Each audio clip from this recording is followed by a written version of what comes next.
Alright, how about now? Anything?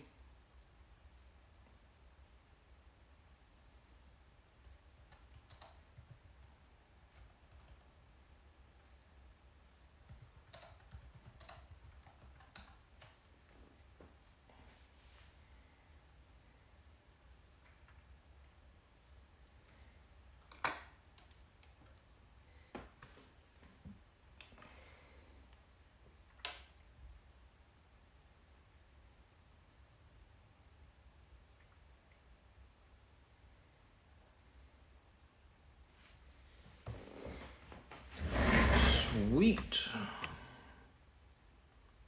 Alright, hang on just a second.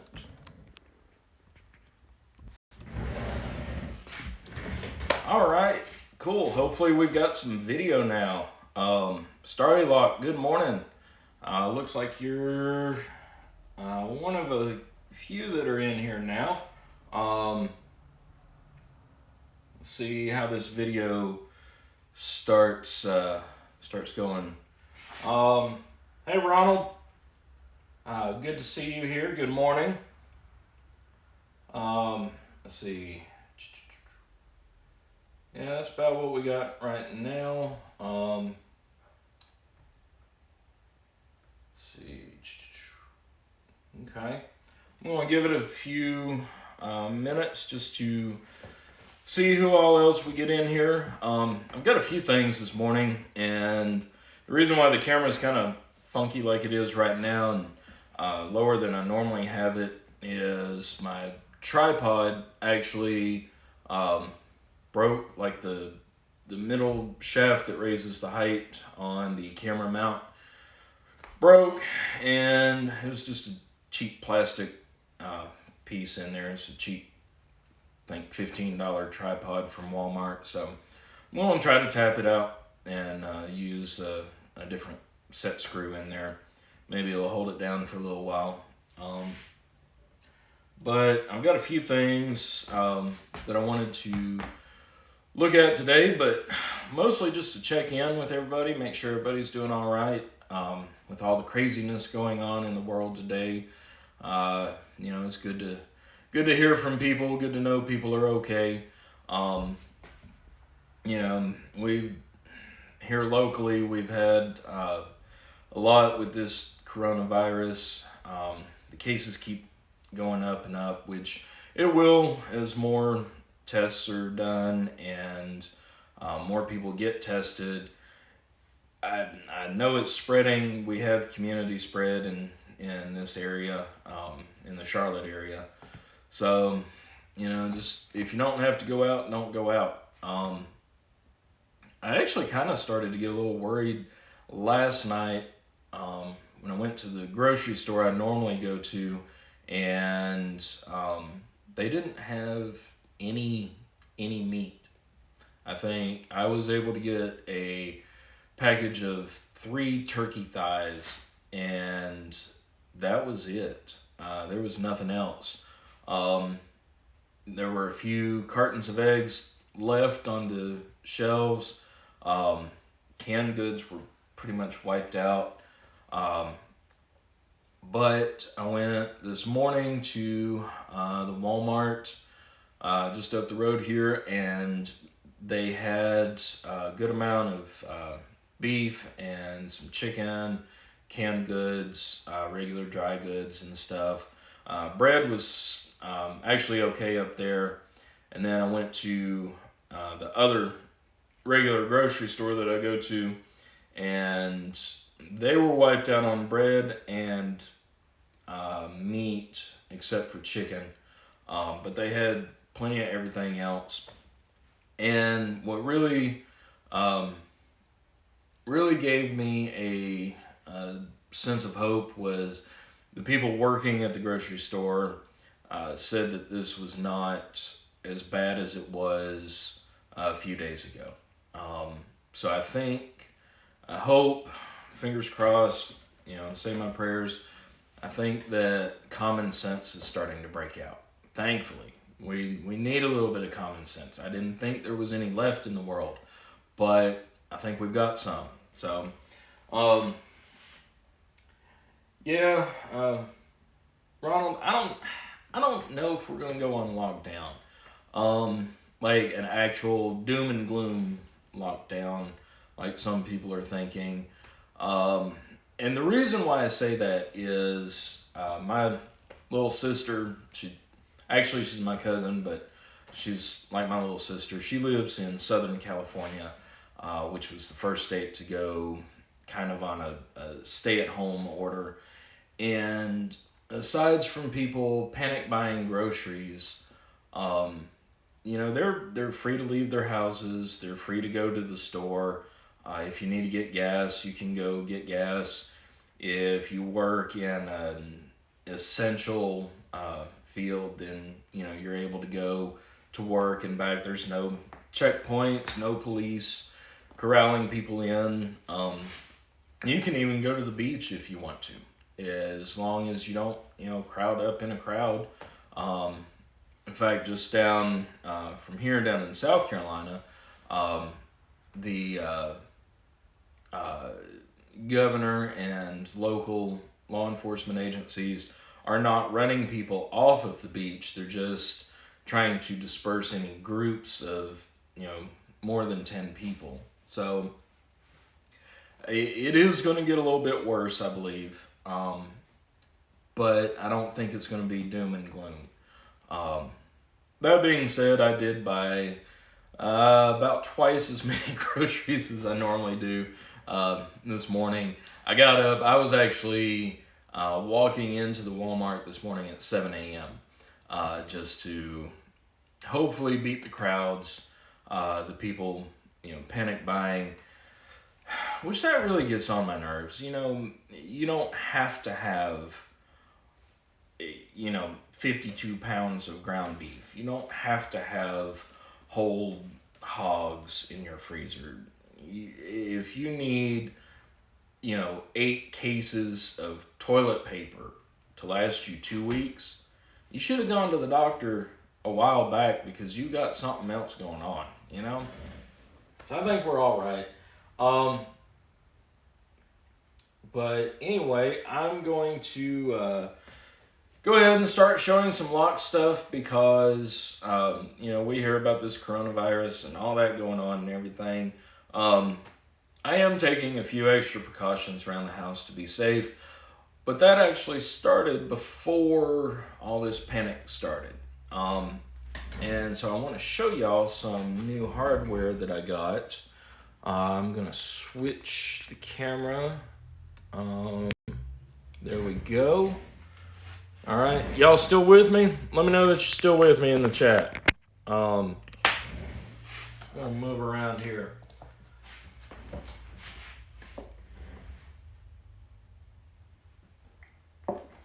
All right.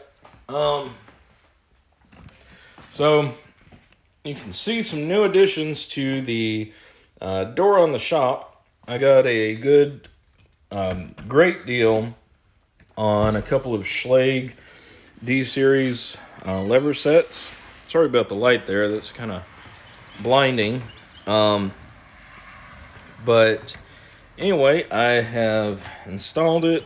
I've got a few issues. The lever's a little loose in here, but I think some fine tuning of the castle nuts that are on the inside, inside and outside both, will help resolve that. Also got a B 62, which is the I'll have to look at the full number, but anyway, it's the B60 series double cylinder deadbolt, and you can see I've fitted it with an Everest core. Everest, of course, is what I'm going to use on the whole house. But this was a pretty good deal. Again, found both of them on eBay. I think I spent, for the D-Series lever set, I bought for $25 plus shipping. And then the deadbolt I got for, I believe it was $17 or $18 plus shipping. Both of them came with regular Schlage cores. But anyway, what I'm going to do is actually switch around here and move the camera. So if you get motion sickness, maybe look away. Yeah, you can see this is normally how my bench is set up. Let me get camera in place here. Sorry about that. Didn't mean to drop it.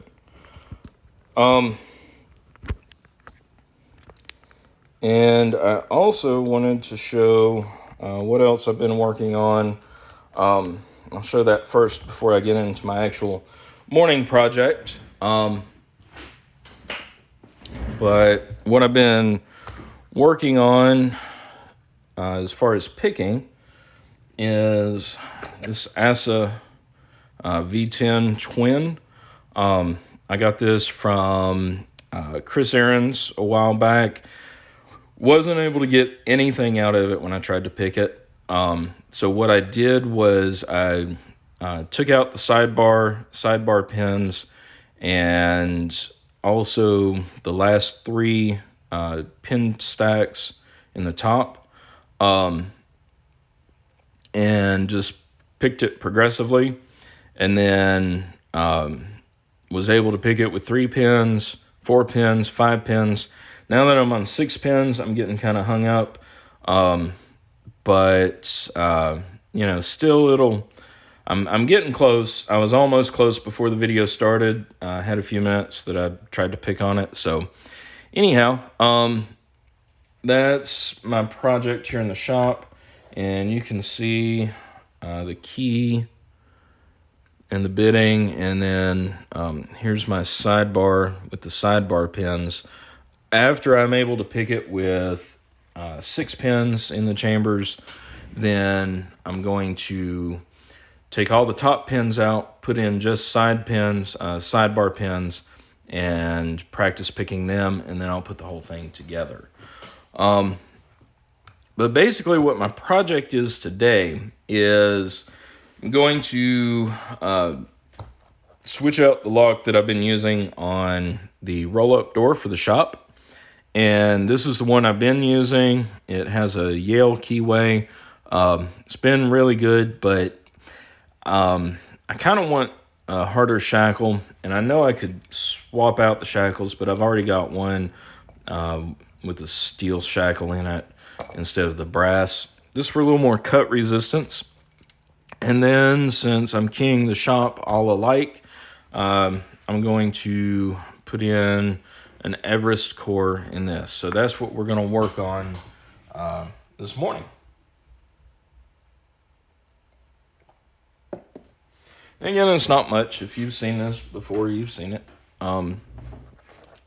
But first thing we're going to do is take the core out of this lock.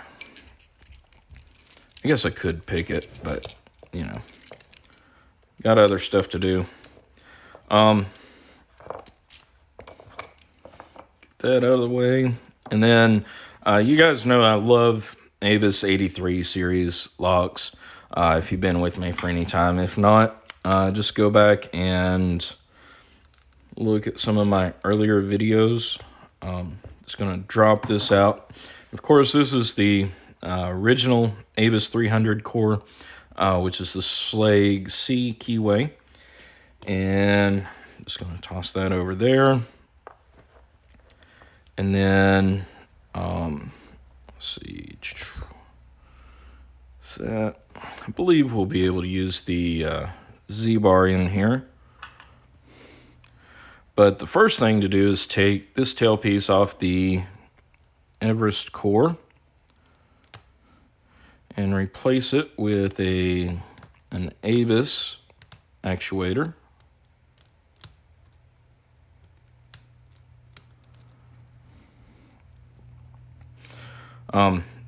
And I've got some video of the story behind this tailpiece. And I'm going to incorporate that in a video at some point. But yeah, I had to kind of homemake this actuator to where it would work with this core in a different bodied lock. So let's grab our ABUS actuator here.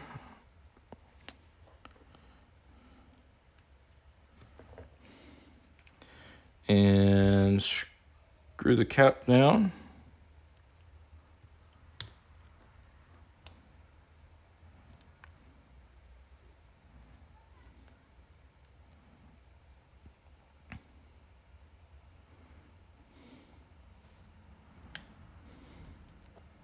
Okay. And then, hey, Alpha Centauri. Long time no see. Glad you could stop in. I'm just putting an Everest cylinder in an ABUS 8345 series. So I can key the entire shop alike. Put some new hardware on. I showed that just a little bit ago. And then I'm going to fit the little Z-bar in here. And then, of course, to hold this into the lock, we need the key and knob adapter, which we have here. And yes, I know it's not brass, but we're going to put it in anyway. Maybe. Okay, this is one of the older ones. All right, please stand by. Looks like we get to see how to change a shackle in one of these too, because, yeah, this is the older series. The newer series has the Series Z on here. So we're going to change the shackle out on this. And I'm going to use my long tensioner. Reach in there. And you just turn it fully. And then this will drop the shackle out. Again, I want the stainless steel shackle so that I've got a little more cut resistance. And I'm using the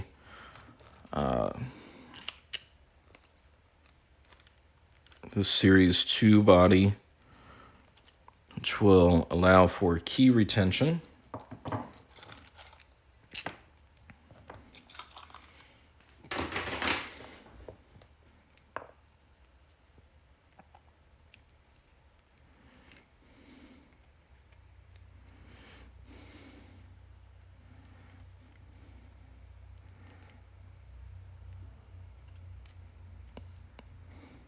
There we go.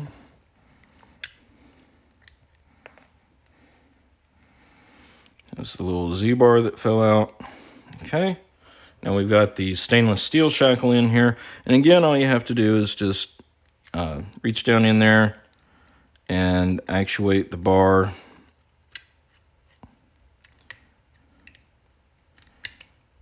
And the ball bearings and everything will lock it in place. Let's get our core. Try not to lose any of our ball bearings.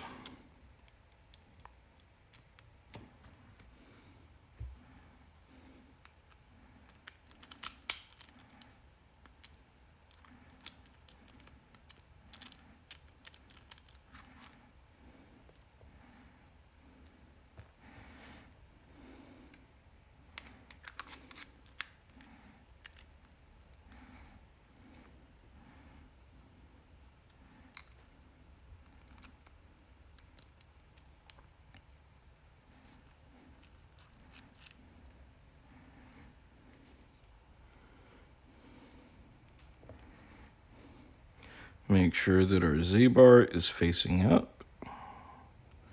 I might need a shorter adapter on this, actually. Let me try that. It's been a while since I've worked on an Avis 83.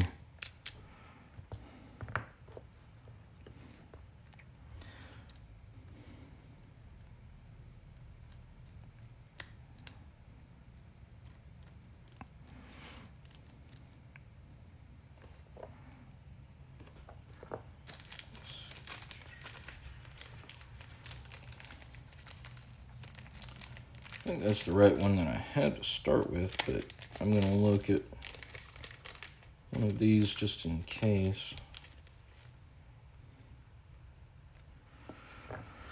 I don't know, it might be that you can't use these tailpieces with the Z-bar. Do some research into that, but the whole point right now is to just key the lock the same and change the shackle to stainless steel.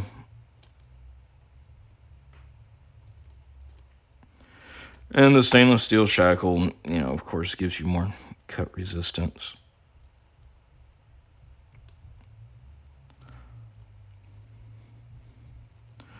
Like I was saying, I prefer the key retaining just because on the roll-up door you can have sort of a good reminder so you don't accidentally leave it unlocked.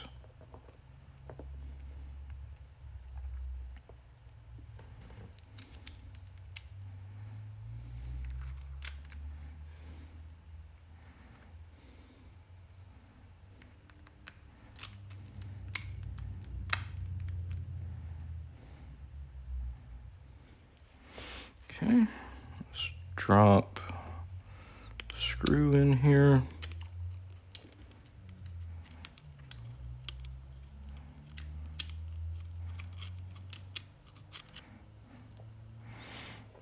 It's not in that one. Oh no, get out. There we go.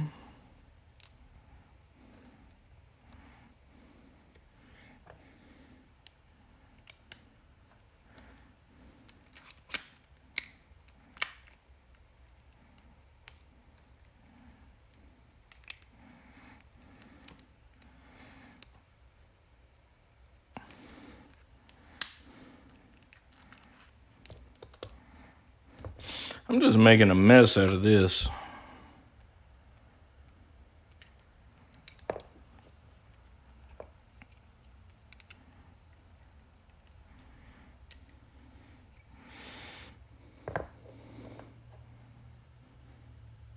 Trying to keep it in camera too.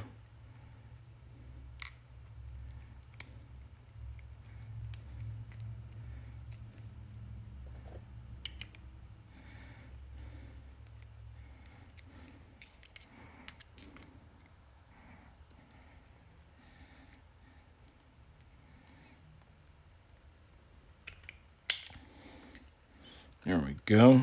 Sweet. All right, now the shackle's in there. Test it. Works fine. Pull this out. Drop our screw in there. Get it positioned just right. Tighten it down just a little bit. All right, and there we go. Works perfect. Sweet. So now I've got an Everest core in my Avis 83, which goes on the roll-up door to the shop. I've also got a stainless steel shackle on it. I'll play around with it a little bit later to see if I can get the Z-bar in there. I think it may take a shorter tailpiece, or maybe I'll insert it down in there. I'm not sure. But anyway, just making it short and sweet today. Again, I hope everybody is doing well, staying safe. Just like to remind everybody, use some common sense these days. If you don't have to have a metric ton of, baby back ribs or steak or something like that, don't buy it. But anyway, wash your hands, be safe, keep your stuff locked up. Appreciate everybody joining in. Jason will be on in about an hour and a half with his regular live feed. This weekend, since I'm not working today, then I will be working on some videos. I know I've been saying that for a while, but I'm actually going to come out with some videos. So anyway, appreciate y'all tuning in. Again, there wasn't that much, just messing up with this lock. But anyhow, hope everybody has a great weekend. Be safe, stay well, and we'll see you next time.